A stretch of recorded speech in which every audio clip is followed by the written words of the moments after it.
يا أيها الذين آمنوا إن تنصروا الله ينصركم ويثبت أقدامكم। আল্লাহ বলছেন, রে পৃথিবীর বান্দা এবং বান্দিরা তোমরা শুনে নাও, আমি আল্লাহ স্বয়ং বলছি রে বান্দা বান্দিরা তোমরা শুনে নাও, তোরা আমাকে আল্লাহ বলে ভুলে গিয়েছিস রে বান্দা, আমি ওই বললে আমি আল্লাহ তোমাদেরকে ভুলে গেছি। আবার মুসলমান আপনি বলবেন ঠিক আছে মাওলানা আমি আল্লাহকে বলে ভুলে গেলাম, এটাও ঠিক আছে, কিন্তু আল্লাহ আমাদেরকে কেন ভুললে, কেমন করে ভুললে বলে দেন। আল্লাহ তাবারাক ওয়া তাআলা বলছেন, পৃথিবীর মানুষরে তোমরা শুনে নাও, যখন জানের প্রয়োজন আল্লাহর নবীর সাথে তোমাদেরকে জিহাদ করতে হবে। এখন তো আর নবী নাই, এখন তো আর রাসূল নাই, আর পাওয়া যাবে না। কতদিন কত বছর কিয়ামত পর্যন্ত যদি মাথা ঠুকে মারা যান তবে আল্লাহকে আর এবং রাসূলকে এখন সঙ্গে পাবেন না। আল্লাহকে পাবেন আখিরাতের সময়, এখন আছে মরা পর্যন্ত থাকবে রে বন্ধু, কিন্তু নবী আর আসবে না।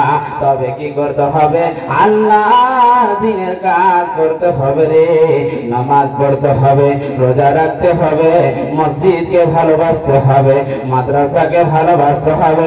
কেমন করে ভালোবাসতে হবে রে আল্লাহর বান্দারা, তোমরা শুনে নাও। নবীজি বলছেন, আল মাদ্রাসাতু বাইতি ওয়াল মসজিদু বাইতুল্লাহ। আল্লাহর নবী বলেছেন, মাদ্রাসা হলো আমার ঘর এবং মসজিদ আল্লাহর ঘর। যারা ভালোবাসবে তাদের কোনোদিন টেনশন থাকবে না, থাকবে না, থাকবে না। একবার পড়েন সুবহানাল্লাহ। মুসলমান আজকে সকালে এখন আপনি বসে বসে জালসা শুনছেন, আবার সকাল হয়ে যাবে, চায়ের ভাটায় ভাত ভাত করে আপনি কথাগুলো বলবেন, ইসলামের বিরুদ্ধে আপনি কথা বলবেন, মনে হয় আপনি একজন মোদী সরকার এসেছেন আপনার চায়ের দোকানে। যতদিন যত মিনিট বলবে আপনি এটা জানেন না, মরার পরে আপনার জন্য একটা সাক্ষী হয়ে যাবে যে বান্দা যতদিন পৃথিবীতে থেকেছে শুরু আল্লাহর বিরুদ্ধে, রাসূলের বিরুদ্ধে সব সময় মিথ্যা কথা বলেছেন। নাকি আপনাদের বাঙালির ভাই না বলে হচ্ছে না, কথা বলবেন না, বুঝতে পারছেন না নাকি আপনারা, হচ্ছে না বলেন। আল্লাহ বলেছেন, বান্দা মুমিনের জান এবং মুমিনের মাল আমি আল্লাহ তাবারাক ওয়া তাআলা জান্নাতের বিনিময়ে কিনে নিয়েছি। মুসলমান আজকে আমরা বুঝতে পারছি না যে আমাদের কখন মালের প্রয়োজন, আমাদেরকে মাল দিতে হবে, কখন জানের প্রয়োজন, জান দিতে হবে, এটা আমরা বুঝতে পারছি না।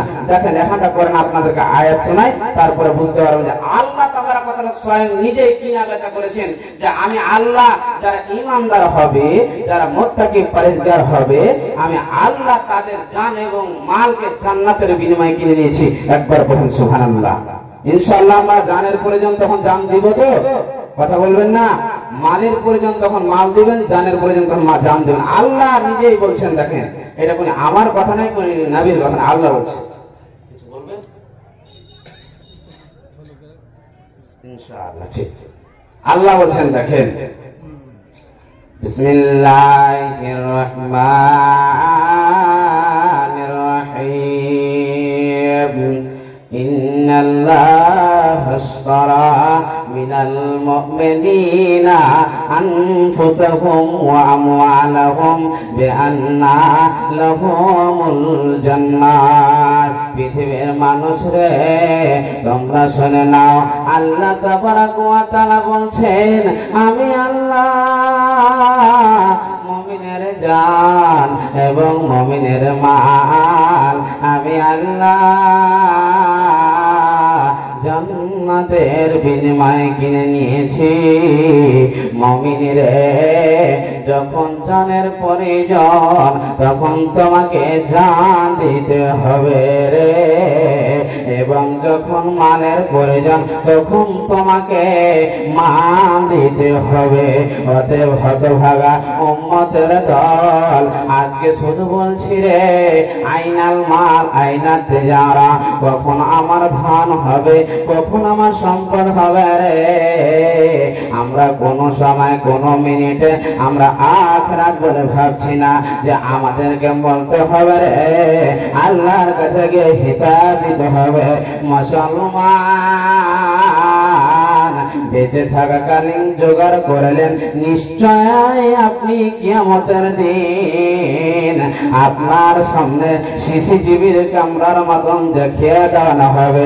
যেরকম আজকে বাঙ্গুরা গ্রামে জালসা হচ্ছে, এই যে চ্যানেলগুলো দেখতে পাচ্ছেন, সকালবেলায় আপনারা নেটে দেখতে পাবেন, ওরকম আল্লাহ তাবারাক ওয়া তাআলা বলছেন, পৃথিবীর মানুষরে তোমরা শুনে নাও, এই যে তোমাদেরকে পৃথিবীতে আমি আল্লাহ তাবারাক ওয়া তাআলা পাঠিয়েছি, তোমরা কি কি আমল করেছো, কি কি কাজ করেছো বান্দা বান্দিরে, তোমাদেরকে মরার পরে আমি আল্লাহ সিসিটিভির ক্যামেরার মতো দেখাবো।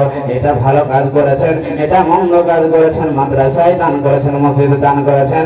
অতএব এখন আপনারা সচেতন হয়ে যান, সাবধান হয়ে যান।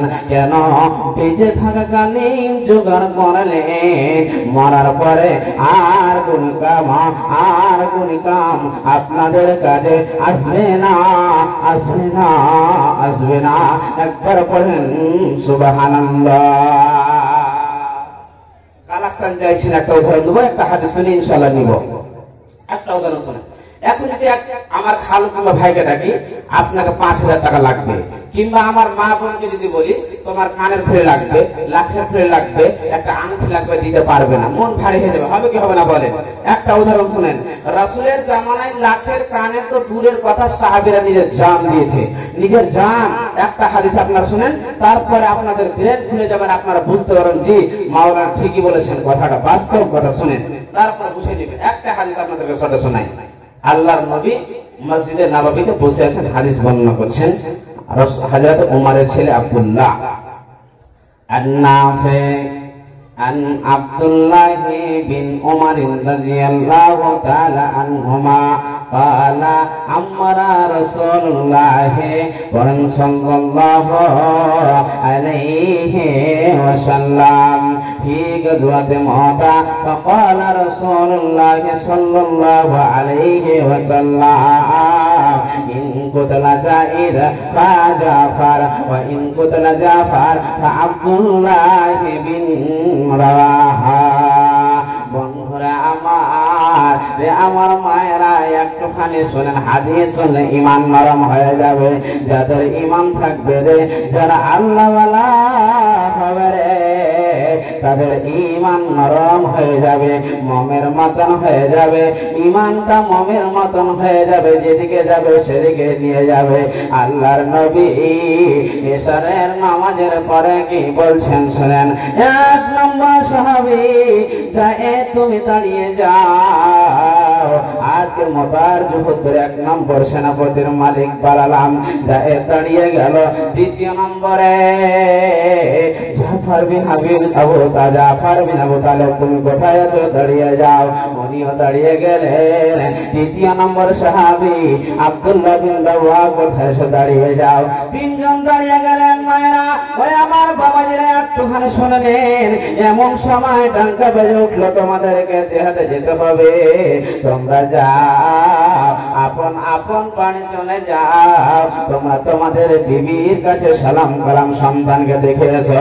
জায়েদ আল্লাহর নবীর কাছে দাঁড়িয়ে গেলেন, ইয়া হাবিবাল্লাহ, ইয়া রাসূলুল্লাহ, ওগো আল্লাহর নবী, ছোট থেকে নিয়ে বড় হওয়া পর্যন্ত আমি আপনার কাছে থেকেছি। আল্লাহর নবী গো, আমার দ্বারাতে যদি কোনো ভুল হয়ে যায় আপনি ক্ষমা করে দিবেন। বিশাল লম্বা চওড়া ঘটনা আছে, আমি জায়েদের দিকে বলতে চাইছি না। 3 নম্বর জাফর চলে গেল, তার বিবির কাছে সালাম কালাম করে আসলো। 3 নম্বর সাহাবের যদি ঘটনা শোনেন, আব্বা জানেরা, মায়েরা, আপনাদের ব্রেন অবাক হয়ে যাবে।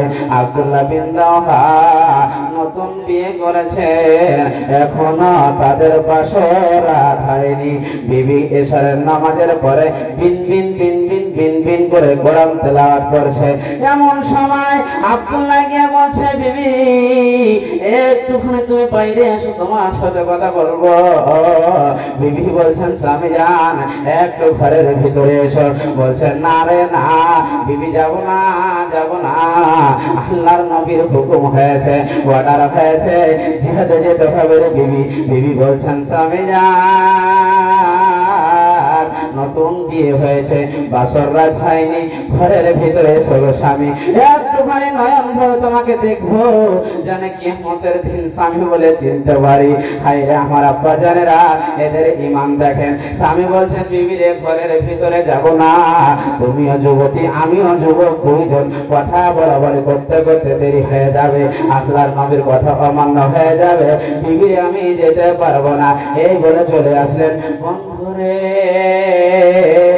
এমন সময় তিনজন সাহাবী যেন আধি দিতে গজওয়ায়ে মুতাতে গিয়ে হাজির হয়ে গেল। আর হাজির হয়ে গেল তখন কি হবে বলে? এমন সময় আল্লাহর নবীর সাহাবীরা তিনজন চলে গেলেন। অনেকজন সাহাবী আছে, এর মধ্যে তিনজনকে মালিক বলে পাঠালেন। এমন সময় আল্লাহ নবী বলে দিলেন, যাও, যদি জায়েদ মারা যায় তো জাফর তিনি ঝান্ডা হাতে করবে, জাফর যদি মারা যায় আব্দুল্লাহ বিন রাওয়াহা ঝান্ডা হাতে করবে, উনি যদি মারা যায় উপস্থিতি দেখে তোমরা সেনাপতির দায়িত্বের মালিক বানিয়ে নিবে। বাবারে আমার, মায়ের আমার, ইসলামটা এত সহজ নয়, কষ্টের বিনিময়ে এসেছে, শহীদের বিনিময়ে এসেছে। একটাখানি ইতিহাস করে দেখেন, আজকে আপনি সকালে বিকালে দুপুরে খানা খেতে পাচ্ছেন, টাকা পাচ্ছেন, এই বলে অনেক আরামে ঘুমিয়ে আছেন। মুসলমান বক্তার মুখে আপনারা অনেক শুনেছেন, মরার আগে মরে দেখেন আপনার কিছু নাই, সেরকম কথা ওরা শুধু আল্লাহর ভয়, জান্নাতের আশা, জাহান্নামের ভয় করে পৃথিবী থেকে তারা বিদায় নিয়েছেন। দেখেন ইতিহাস। এমন সময় জিহাদ চালু হয়ে গেল। বন্ধুরা আমার, জায়েদ ঝান্ডা হাতে ধরে নিল, কাটাকাটি চালু হয়ে গেল। এমন সময় বেঈমানের দল জায়েদের ডান হাতকে কেটে দিল, বাম হাতকে কেটে দিল, জায়েদ শহীদ হয়ে গেল। দ্বিতীয় নম্বরে ওই আব্দু জাফর বিন আবু তালিব ঝান্ডা হাতে ধরলো, জিহাদ চলতে চলতে জাফরকে কতল করে দিল, জাফর শহীদ হয়ে গেল। আবু তালেবের ছেলে জাফর তিনিও মারা গেল। তৃতীয় নম্বরে আব্দুল্লাহ বিন রাওহা নতুন বিয়ে করেছে, এখনো বিবির সাথে তার মিলামেশা হয়নি। ওই আব্দুল্লাহ ঝান্ডা হাতে ধরেছে। এমন সময় বেঈমানের দল, তারা কাফের দল, আব্দুল্লাহ বিন রাওহাকে পৃথিবী থেকে বিদায় করে দিল। এমন সময় চতুর্থ নম্বর সাহাবী, সহিহ বুখারী দ্বিতীয় খণ্ড কিতাবুল মাগাজিতে পাওয়া যাবে। এমন সময় দ্বিতীয় 4 নম্বর সাহাবী খালিদ বিন ওয়ালিদ ঝান্ডাটাকে হাতে ধরে নিল। এমন সময় জিহাদ করতে করতে 9 খান তলোয়ারকে ভেঙে ফেল। এখানটা এমনি তলোয়ার তাকে সাইফুল্লাহ আল্লাহর হাতের তলোয়ার বানানো হয়েছে। মুসলমান ওই তলোয়ার দিয়া বেঈমানকে কাটতে কাটতে ইসলামকে বিজয় করিয়েছেন।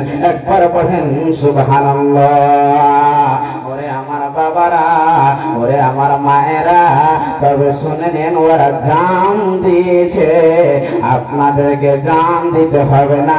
আজকে মান দিয়ে বানাকে আপনাদেরকে সাহায্য করতে হবে। আছেন কোনি আমার আব্বা, এরা জান দিয়েছে, এদের বিনিময়ে 3000 টাকা দেনেওয়ালা 2 জন এবং 1000 টাকা দেনেওয়ালা 20 জন। কোন আমার মা আছে, রাসূলের সাহাবীরা জান দিয়েছে। আমরা তো জান দিতে পারবো না, একটা আংটি খুলে দিয়ে পাঠাবে এবং একটা পায়ের, একটা জানাও পায়ের, আপনার পায়ের তোলা একটা পোলা, এবং কোন আমার মা আছে রে, শহীদের বিনিময়ে 1000 টাকা দিয়ে পাঠাবেন। আমি মুসাফির, দোয়া করে দেব আমার আল্লাহ, এই দোয়ার বিনিময়ে আল্লাহ জান্নাতবাসী করবে। বিষয় অনেক লম্বা চড়ার ইচ্ছা ছিল, অন্য বিষয় নিয়ে এসেছিলাম, উপস্থিত থেকে করতে হচ্ছে। চটচট করে আসেন, 100, 50, 500, 200, 100 আমার কাছে আসেন। একটা গাজাল শোনাচ্ছি, আমার কাছে চটচট করে আসেন ইনশাআল্লাহ। যে মাওলানা আপনার কাছে দোয়া নিব। এই যে মাহাত চলছে, জান দিয়েছে, জান লাগবে না, আপনাদেরকে মাল দিয়ে সাহায্য করতে হবে। আর আশরাফুল ভাই কোথায় আছে, মহিলাদের ভিতরে যাও, চাদর নিয়ে তাদেরকে নিয়ে যাও। আর কোন আমার মা আছে, হাতে একটা আংটি করে আমাকে দিয়ে পাঠাবে। আসেন আপনারা চটচট করে, মাওলানা ইনশাআল্লাহ ওরা জান দিয়েছে মাওলানা আমরা জান দিতে পারবো না, মাল দিয়ে সাহায্য করবো। চট করে আপনারা উঠে আসেন। আমি একটা মধ্যে গাজাল শুনে শুরু তো গাজাল বলিনি, সময় না থাকার কারণে। আপনারা আসেন, শোনাচ্ছি আমি।